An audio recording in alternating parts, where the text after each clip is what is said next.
Welcome back to Man on a Beach. I'm here at Horgabost by the dunes on Harris with Roddy. Roddy, what does the beach mean to you? Well, when we were kids, you used to come over here and meet the post coming from Tarnsey, which is just out in the distance there, about 2 miles across. The boat used to come in here and we used to walk with Mr. McRae up to the letterbox, which was buried in a hillside up on the other side of the cattle grid there, you know, for a good number of years. And then we used to come back here and go for a wee run in the boat with them before they went away off. As you can see, this is one of the safest beaches on the west side of Harris. 30-mile-an-hour winds or 35-mile-an-hour winds here today, and you can see you can actually still bring a rowing boat in here today, no bother at all. The Tarnsey people used to come across here, and just halfway out there they used to bring a big boat alongside and discharge their livestock. Sheep and cattle used to be discharged over there, just in the middle. And there was the Campbells used to own Tarnsey there, and there was Angus and Roddy Campbell, and they used to do the sheep and the cattle over there.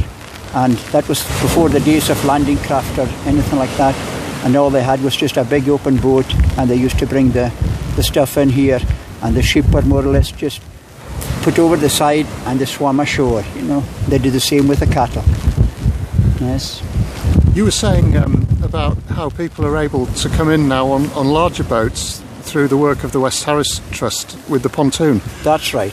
We've got a pontoon which you'll see up at the car park there. We had to take it in October, bring it in the winter. It's usually put out here, and it extends away out into the sea there, so that people can bring boats, canoes, whatever.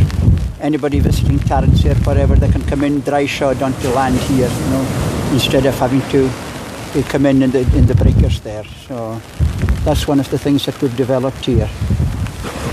You know, when you look at the beach, do you see a younger you ever? Do you see yourself in different times?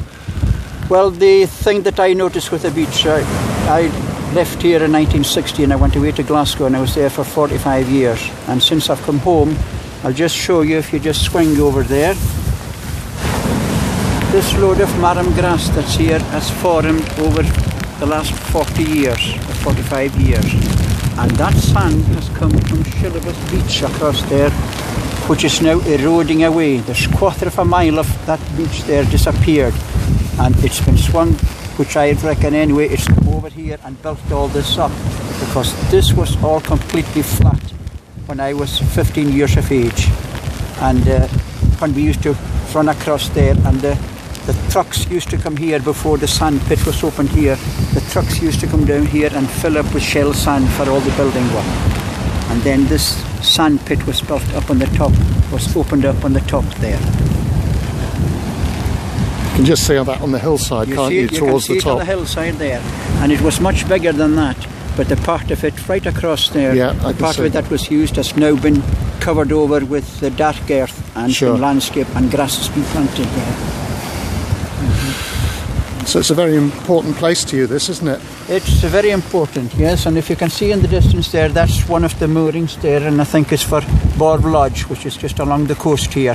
They own Tarnsey now, and they've got a big craft that they use for going back and forth there. So they've got a mooring there for it, and they'll be using the pontoon here in the summertime for ferrying people back and forth to Tarnsey. Well, it's been a real pleasure, Roddy. Thank you very much. Best wishes. You're welcome. Bye now. Bye-bye.